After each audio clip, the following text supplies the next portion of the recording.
دیتا رہتا ہوں، دو بڑے بڑے ٹینکر دودھ کے بھرے ہوئے ہوں اور وہ کیمیکل کے بنے ہوئے ہوں، اور ایک شخص کے پاس ایک چمچ خالص بکری کا دودھ ہو، تو بتائیں نفع مند کون ہوگا؟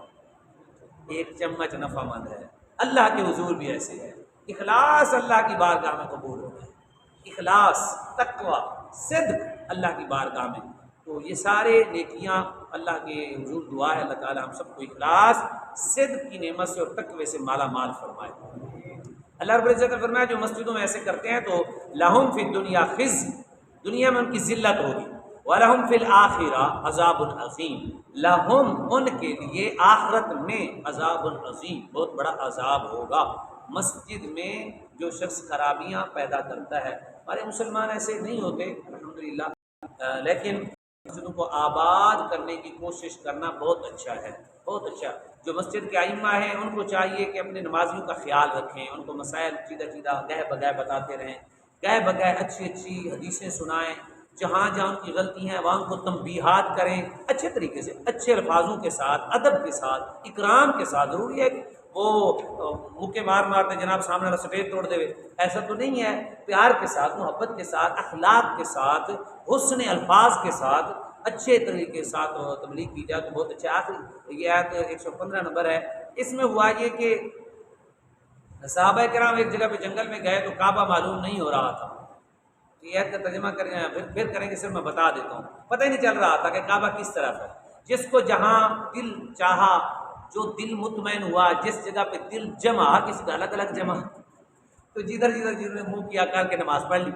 اب جب نماز پڑھی تو ان کو شک تھا کہ ہم نے آج ایک نیا کام کیا ہے، ہمیں پتہ ہی نہیں تھا، پتہ نہیں کیا ہوتا ہے۔ تو اللہ نے یہ آیت اتاری کہ جب تمہارا ایسا ہو جائے تو اس وقت جائز ہے، غور و خوض کرو، اور جدھر تمہارا دل جمتا ہے ادھر منہ کر کے کعبہ، ادھر منہ کر کے تم نماز پڑھ لو، تمہارا رب ہر طرف ہے، تمہارا رب ہے تو کعبہ ہی مخصوص۔ لیکن اگر ایسا ہو جاتا ہے تو فرمایا تمہارا رب۔ اسی طرح اگر کوئی بندہ سواری پہ سوار ہے، نفل پڑھنا چاہتا ہے، اور وہ سواری پہ ایک دفعہ کعبے کو منہ کر کے اللہ اکبر کے اپنی نماز شروع کرے، سواری جس طرح مرضی جائے اس کی نماز ہوتی جائے۔ اسی طرح بندہ ریل گاڑی میں سوار ہے اور ایک دفعہ اس نے ریل گاڑی کو دیکھا، اندازہ لگایا، اس طرح بیچ میں جگہ ہوتی ہے نا، اس میں اس نے اپنی جائے نماز پیچھے ایک دفعہ اس نے منہ کعبے کی طرف کر لیا، اور ریل گاڑی جدھر مرضی جائے اس کی نماز ہو جائے، وہ نماز پڑھے۔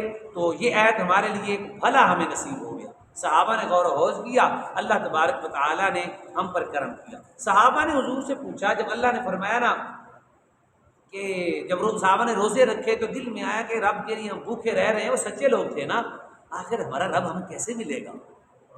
کیسی بات ہے، ہم اس کے نام پہ بھوکے رہ رہے ہیں تو ہم سے وہ بات کیسے کرے گا؟ تو اللہ رب العزت نے فرمایا کہ محبوب ان کو کہہ دیجئے، یہ آیت ہے کہ ادعونی استجب لکم، قال ربکم ادعونی استجب لکم۔ فرمایا کہ میرے بویدہ سالہ کا عبادی، اگر میرے بندے میرے بارے میں مجھ سے پوچھیں، انی فانی قریب، میں ان کے قریب ہوں، میں ان کے قریب ہوں، یہ دعا کریں میں ان کی دعائیں قبول کروں گا۔ یہ مانگ کے تو دیکھیں، میں مجھے قرب میں مجھے پائیں گے، مجھے اگر یہ ایسا محسوس کرتے ہیں تو مجھے وہ محسوس کر کے مانگیں مجھ سے، میں ان کو دوں گا، ان کو پتہ چل جائے گا ان کا رب ان کے قریب ہے۔ اب صحابہ کو ایک اور مسئلہ بن گیا، وہ تو ہر بات پوچھتے تھے حضور سے، انہوں نے کہا یا رسول اللہ اتنا ہمارے رب نے کرم کیا، دعا ہم مانگیں گے، اب یا رسول اللہ یہ بتائیں ہم منہ کس طرف کر کے مانگیں؟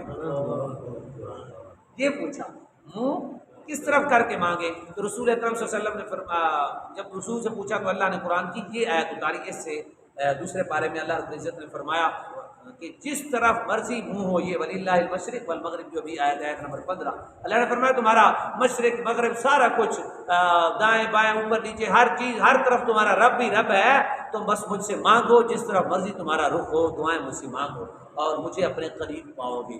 مطلب یہ ہوا بندہ صدق کے دل سے دعا مانگنی چاہیے، اور یہ یقین ہونا چاہیے مومن کو کہ اللہ ہماری دعا رد نہیں کرتا، اس نے وعدہ کیا ہم سے، اس نے ہم سے وعدہ کیا ہے، اللہ کا وعدہ سچا ہے، جو اس نے کہا وہ ہوگا۔ ہم میں کچھ کمیاں ہوتی ہیں، کہیں حرام کی آمیزش آ جاتی ہے، مانگتے ہم صحیح نہیں ہیں۔ کچھ لوگ ہمارے ہاں دعا مانگتے ہیں، ایسے دعا مانگ کے پنکھے کو دیکھنے لگ جائیں گے، خود مولوی صاحب دعا منگانے والے کدے ادھر فرق کریں گے، کدے ادھر فرق کریں گے، رب کو مانگ رہے ہیں، کدے اپنی بوٹی صاحب کو صحیح کریں گے، کدے منہ نہیں کریں گے، کدے کچھ۔